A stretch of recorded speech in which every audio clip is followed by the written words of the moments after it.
Welcome to the channel. My name is Wells and you are watching Do Things Wells. Today we are working on this Ford 1310, doing some services to it. I noticed that the tachometer wasn't working, so I did some troubleshooting and I'm gonna end up putting a new cable on, but I'll show you what troubleshooting I did. Usually an easy way to figure things out without having to just start buying random parts.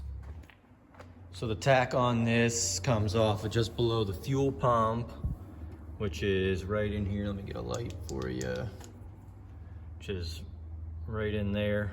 Right there is where it connects in. And then it goes up underneath the fuel tank and onto the left side of the dash. Right there's the tachometer. And then it just goes in, screws in right to the back of it. The cable is right here. And what I did first was I took this end off of it just unthreads. It's a little cap. It must have fell back to the other side.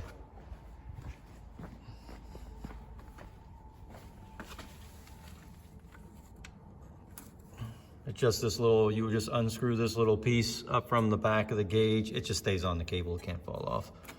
And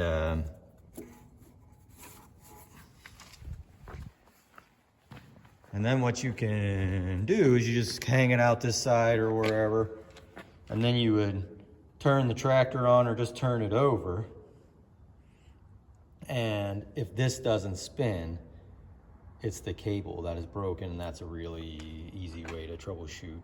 If it is spinning up here, then a lot of times it's the gauge. There really isn't that much to break in them, but if you can tell, this is square, and sometimes if they weren't tight enough, the square piece in the back of the gauge would wallow out, and it would be spinning, but the gauge wouldn't be turning. So easy enough. We just pull it out. It's pretty tight in here, so I just use the needle nose kind of to loosen it. They don't have to be very tight, just kind of tight enough that they're not going to loosen themselves. This side has a, well, here's where it broke off. This is the other one. I've already pulled it out. So it broke off in there. They get rusted, and then if they get twisted or if someone turned them too sharp at some point. So this one has like a little key in it. And it'll go in here, so when you put it in, you got to make sure you put the key in whatever right direction this is on, and then you tighten that nut up. So that was one of the things I also checked when it wasn't turning on the other end, is I slid this back and made sure that the key wasn't wallowed out. This side wasn't wallowed out either, and it wasn't. So that's the two things I usually check if I'm doing a tach cable. They're mostly all pretty much the same for different tractors. So then you just kind of thread it in. I'm in the midst of putting this one in, and tighten it up, and we'll test it around.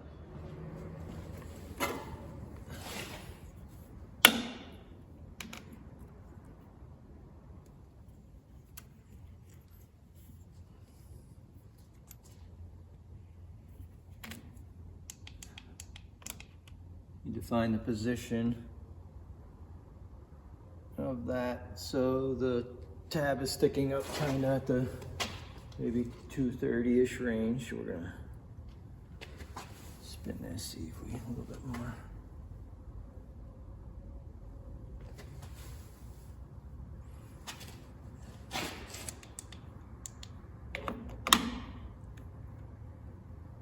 Yeah, kind of dark in there.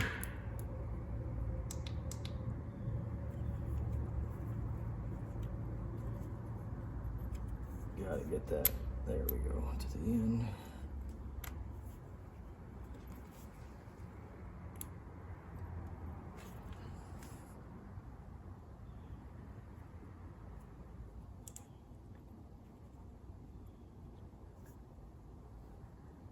I had a screwdriver here, I must have dropped it. Oh, here it is. A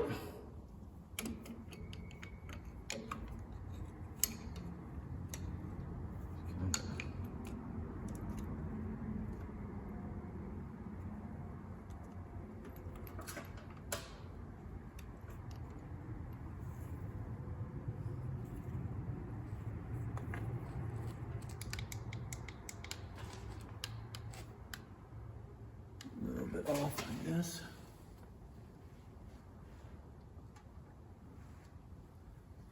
Oop, now I don't know where the end of the cable. It just went up in the air.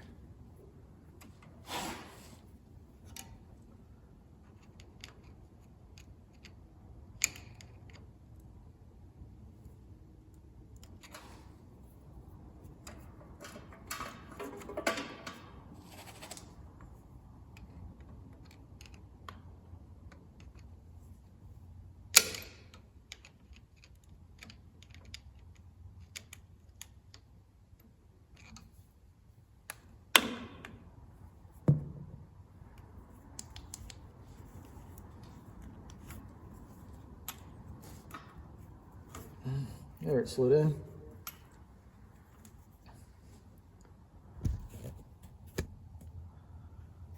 It's probably too much light.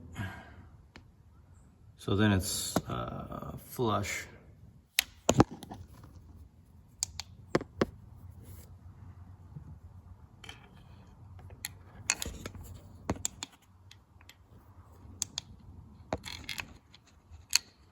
This hip's got to be flush up right here so that that roller mount can, or that nut can slide on there.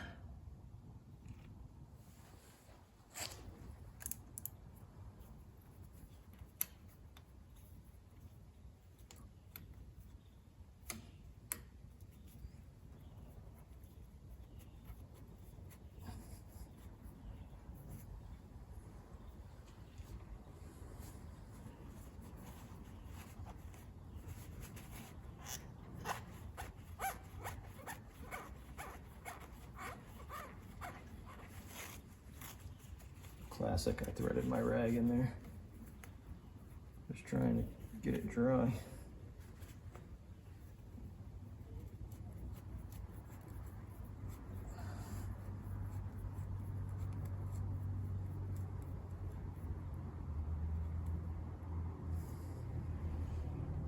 All right, that should be good. This side is on. We'll go to the other side. So we're going right up into the back of the gauge here where my finger is. And we fish that cable up through there.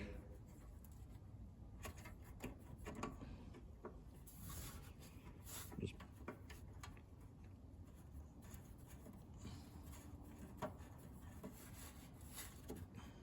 tighten that up.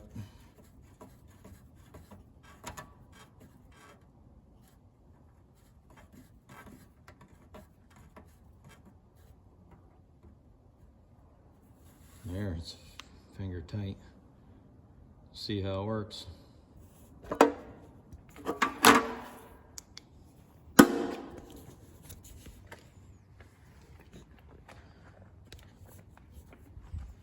And I like to do it from this other side here. I like to over here, my left hand. Oil was checked and all that jazz already. We'll see if this thing turns over. Well, it's going to turn over. See if this gauge works. That's what I meant to say.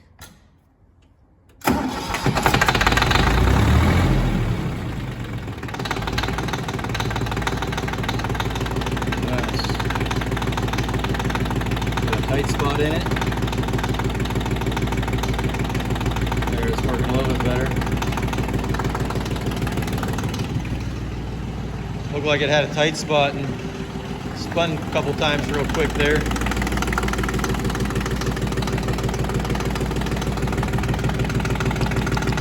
Right there we go, get you a shot in here. So idling nice now. Looks like in there right around 800 or so. So when we were running, we didn't know where PTO was, and it's actually a fairly recent purchase. And the guy just said I give it full throttle, but I figured that was pretty too much.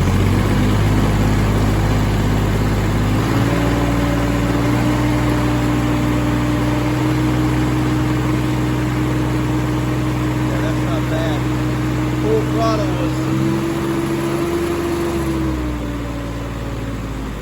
way too much, especially if you're going to be mowing for a bunch of hours. This just has a 5-foot Superior finishing mower. I mean, it's an old kit, but it does a good job for mowing. It's easy around the buildings and things like that, and you don't have backing up big brush hog or something like that. It's 4-wheel drive. There's steep hills around here, so that helps. But yeah, one more problem solved.